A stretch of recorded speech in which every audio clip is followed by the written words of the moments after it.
Itinaga si dating Police Major General Nicanor Torre III bilang bagong Chief PNP. Grabe, ano? Itong si General Torre may paninindigan, magiting at matapang. Siya lang naman ang nagpasuko o humuli kay Pastor Apollo Kibuloy at ang ating dating Pangulong na si Tatay Digong Duterte na siya ring sinasabing may kagagawan sa kanyang pagkahulit. Ngayon nasa Netherlands na si Tatay Digong. Itong si General Torre ay galing sa Philippine National Police Academy o PNP at hindi ito galing sa Philippine Military Academy. Marami nga ang nagtaas ng kilay dahil binaypass daw niya ang mga opisyal ng PMA or Class 92, 93 na siya namang sinasabing batch na 1995 sa Philippine National Police Academy.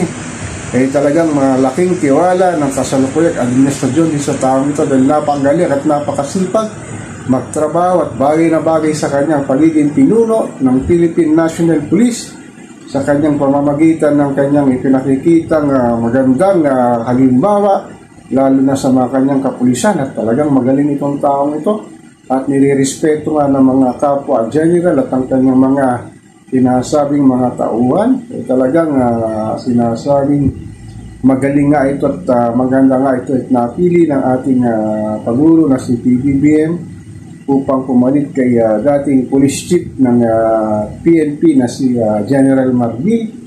At sinasabi naman ng ilang mga concerned citizen at mga political analysts talagang sinasabi nila na well-deserved nga pagkaupo kay General Torre. Talagang inaasahan natin na magkakaroon ng katahimikan lalo na sa kapayapaan dito sa ating mahal na inang bayan. Alam naman natin marami naglilipa ng kriminal sa Lazada at sinabi din niya na gagawin niya ang kanyang 100% na pagtatrabaho bilang chief ng PNP. Kaya nga inaasahan natin talaga ang magiging matahimik na siguro ang ating mahal na inang bayan lalo na sa mga sinasabing DDS na hanggang ngayon daw ay ginuulot ang ating kasalukuyang administrasyon.